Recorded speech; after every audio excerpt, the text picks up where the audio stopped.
이거 많은 분들이 잘 안 하세요. 그런데 되게 중요합니다. 아는 대로 사실만 진술하고 나오면 되는데 그걸 대비까지 해야 되냐 의문을 갖는 분들도 계신데, 그런 분들도 대비 후에 경찰 조사를 받고 나오시면서 꼭 하시는 말씀이 준비 안 했으면 큰일 날 뻔했다고 많이들 말씀을 하십니다. 안녕하세요. 형사 전문 김철환 변호사입니다.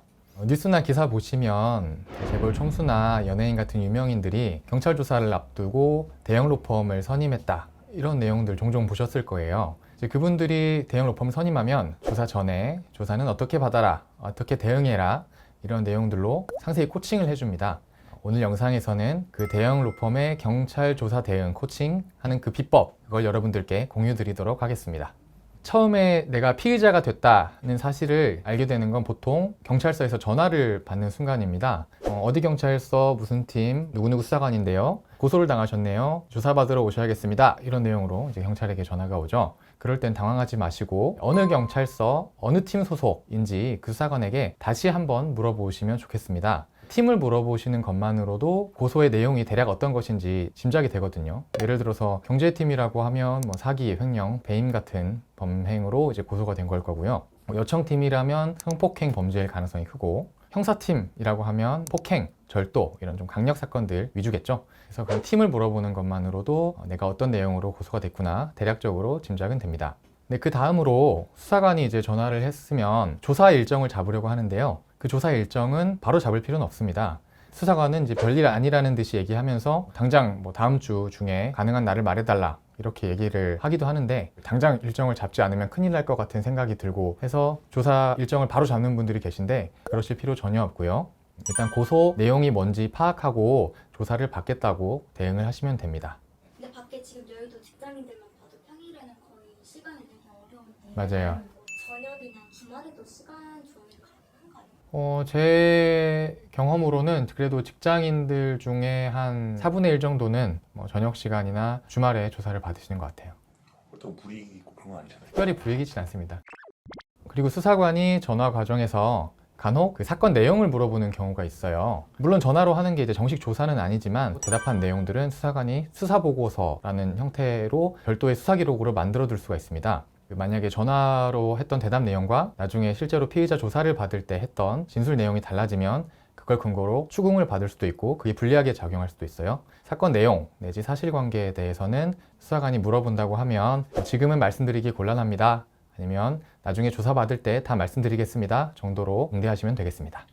이제 수사관으로부터 전화를 받은 이후에 하셔야 될 일들을 말씀드리겠습니다. 제일 먼저 어떤 내용으로 고소가 되었는지 확인을 해야겠죠. 고소 내용을 확인하기 위해서는 정보공개 포털에 들어가서 정보공개 청구를 하시면 되고요. 통상 일주일 정도 소요가 됩니다. 이제 고소장을 처음에 딱 살펴보시면 생각보다 별 내용이 없을 거예요. 되게 짧고. 근데 그 이유는 피해자의 인적사항이나 아니면 구체적인 고소 이유 같은 내용들은 대부분 다 마스킹을 하고 정보 공개를 해주기 때문인데요. 이제 그럼에도 불구하고 최소한 내가 어떤 내용으로 고소를 당했는지 고소 사실의 요지 정도는 알 수 있게 해줘야 되기 때문에 핵심적인 중요 부분들은 고소장을 통해 확인을 할 수가 있습니다. 고소장을 보고 쟁점을 파악한다는 건 이제 고소된 범죄 사실이 뭔지, 증거는 뭐가 있는지, 이런 것들인데 쟁점을 파악하는 부분에 있어서는 변호사의 도움이 꼭 필요합니다. 가장 간단한 예를 들자면 폭행죄의 경우에 폭행, 신체에 대한 유형력 행사, 이게 법적으로 정해진 요건이거든요. 그런데 내가 누군가를 때렸다는 사실에 대한 증거가 분명하지 않은 상황에서 내가 저 사람을 때릴 수밖에 없었던 이유, 저 사람이 나를 얼마나 열받게 했는지, 이런 것들에게는 장황하게 설명을 하면서 정작 가장 중요한 때린 사실에 대해서는 너무나 쉽게 인정을 해버린다고 하면 그건 조사를 잘 못 받은 거겠죠. 그게 쟁점에 대한 파악이 되지 않기 때문에 벌어지는 현상입니다. 사건 내용이 좀 복잡해지고 어려워질수록 더더욱 그런 쟁점 파악이 중요할 것 같습니다. 쟁점 파악이 끝나면 변호사와 함께 조사 준비를 하시면 되겠습니다. 조사 준비라는 건 이제 사건의 경위 같은 것들을 다시 한번 정리해보고 경찰에 출석했을 때 수사관이 물어볼 법한 예상 질문들을 물어보면 그거에 대해서 이제 답변도 해보고 이런 걸 뜻하는데, 이런 과정이 생각보다 굉장히 중요합니다. 막상 조사를 받으러 가게 되면 당황해서 자기가 아는 내용들도 제대로 진술하지 못하고 나오는 경우가 많거든요. 그래서 간혹 어떤 분들은 조사 준비를 하자고 하면 내가 아는 대로 사실만 진술하고 나오면 되는데 그걸 대비까지 해야 되냐라고 의문을 갖는 분들도 계신데, 그런 분들도 대비 후에 같이 경찰 조사를 받고 나오시면서 꼭 하시는 말씀이 준비 안 했으면 큰일 날 뻔했다고 많이들 말씀을 하십니다. 그렇기 때문에 조사 준비는 조사 전에 반드시 하고 가시는 게 좋습니다. 가장 중요한 조사 당일에 주의하실 점들에 대해서 좀 말씀을 드려볼게요. 조사 당일에 제일 중요한 건 일단 출석하는 겁니다. 수사관과 사전에 조사 일정을 협의해서 조사 날짜를 잡은 상황일 텐데, 부득이한 일이 생기면 늦어도 전날까지는 수사관에게 연락을 해서 양해를 구하고 조사를 미루시고요. 조사 당일에 무단으로 불참하는 일은 없으셔야 됩니다. 그런 일이 몇 번 반복되면 체포영장이 발부돼서 체포될 수도 있어요. 그러니까 수사관과의 약속은 꼭 지키시기 바랍니다. 네, 다음으로 조사를 받을 때 진술을 어떻게 하시는 게 좋을지 말씀드리겠습니다. 일단 진술은 기본적으로 묻는 말에 간단하게 답변하는 게 가장 좋습니다. 물론 이제 자기가 정말 억울한 부분이 있다고 하면 구체적으로 얘기를 해도 괜찮지만, 기본적으로는 간결하게 답변하는 게 가장 좋고요. 어떤 내용을 간결하게 답변할지, 그리고 어떤 것은 조금 더 강조해서 구체적으로 자세히 얘기할지는 조사 전에 변호사와 상의를 하고 들어가시면 됩니다. 그리고 진술은 일관되게 하는 게 매우 중요합니다. 특히 조사를 또 여러 번에 걸쳐서 받는 경우들이 있는데, 그렇게 여러 번 받다 보면 진술들이 미묘하게 달라지는 경우들이 발생을 하고요. 심지어는 하루에 조사를 받는 와중에도 수사관이 같은 질문을 이렇게도 했다 저렇게도 했다가 반복해서 물어보면 하는 답변이 계속 미묘하게 달라지는 경우들이 있어요. 물론 이제 진술을 조금 일관성이 없고 잘못하더라도 증거가 명확하면 상관은 없는데, 증거가 명확하지 않고 고소인과 피의자의 진술이 상반된 상황에서는 결국에는 누구의 진술이 더 믿을만하냐, 즉 신빙성이 있냐를 두고 판단을 하게 되거든요. 진술의 신빙성을 판단할 때는 진술의 일관성이 매우 중요한 요소입니다. 그리고 조사 받으실 때 다들 오해하시는 게 있는데, 수사관이 마치 자신의 적이라고 생각을 하면서 좀 흥분하거나 좀 심하면 대들거나 하는 경우들도 종종 있어요. 그런데 수사관도 사람인지라 어떤 사람에 대한 인상 같은 것들이 심증 형성에 영향을 미칠 수밖에 없거든요. 그렇기 때문에 조사는 기본적으로 매너 있는 태도로, 하지만 자신 있게 받으시는 게 좋습니다. 이제 조사를 마친 다음에는 조서를 열람하는데요. 이제 수사관이 조사를 받는 사람의 진술을 타이핑한 조서를 이제 종이로 출력을 해서 열람하라고 건네줍니다. 근데 이제 조서 열람을 별로 중요하지 않게 여기는 분들이 종종 계신데, 문제는 뭐냐면 나중에 이제 검사님이나 판사님은 기본적으로 조사된 조서를 보고 이 사람이 진실을 말하는지 거짓을 말하는지, 이 사람이 범죄를 저질렀는지 안 저질렀는지를 판단하거든요. 그렇기 때문에 실제로 내가 어떻게 그날 말을 했는지보다 조서에 어떻게 기재되어 있는지가 가장 중요합니다. 그리고 조서 열람하실 때 이제 수사관마다 조서를 작성하는 스타일이 조금씩 다른데, 어떤 수사관은 자기가 들어보고 들리는 그대로 문법에 안 맞는 말들까지 다 그대로 타이핑을 하는 수사관들도 있는 반면에, 어떤 수사관은 하는 얘기를 잘 들어보고 자기의 생각을 정제된 언어로 정리해서 적는 그런 수사관들도 있어요. 전자의 경우라면 자기가 어쨌든 말한 그대로 기재가 되어 있으니까 큰 불만이 없을 수도 있겠지만, 이제 후자의 경우라면 말하는 사람이 의도한 바와 달리 기재되어 있을 수가 있거든요. 그렇기 때문에 이 부분은 내가 의도한 바와 달리 정리가 되었다 싶은 것들은 이제 적극적으로 수정해 달라고 요구를 하셔야 됩니다.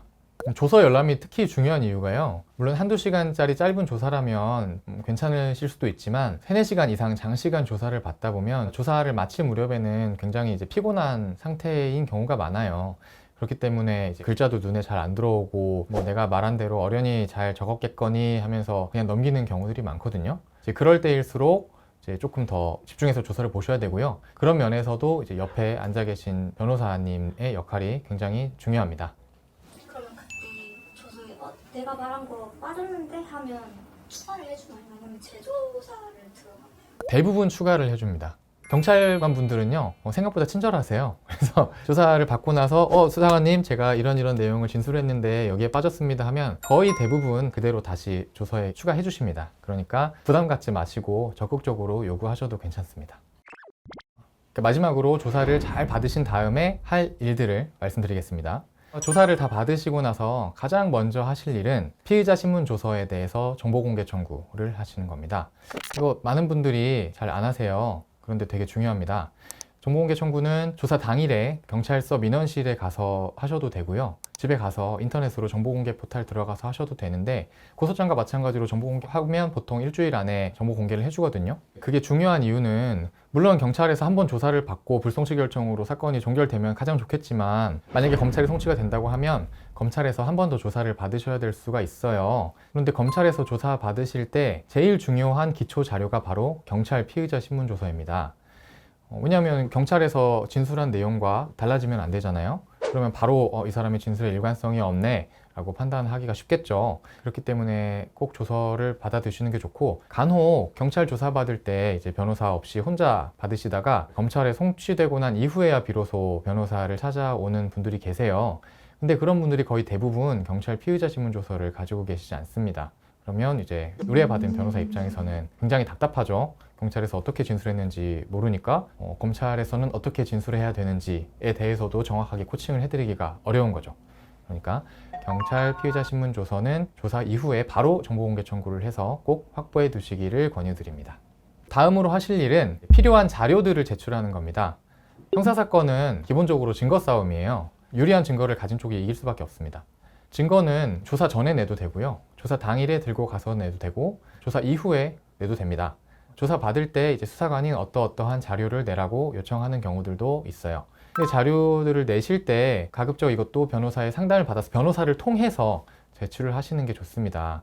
의뢰인들 입장에서는 그냥 수사관이 요구하거나 필요할 것 같다고 생각되는 자료들을 뭉텅이로 이렇게 낼 수가 있는데, 그런 자료들 중에는 간혹 자기에게 불리하게 작용할 수 있는 자료들이 있을 수 있거든요.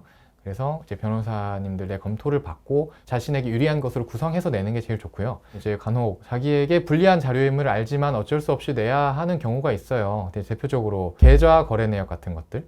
이 계좌를 보게 되면 어떤 이상한 여죄, 그러니까 또 다른 죄가 발견될 수 있는 소지가 있는 것들이 있는데, 이제 그런 경우에도 이제 수사관이 요구를 한 이상 뭐 어쩔 수 없이 내긴 내야겠죠.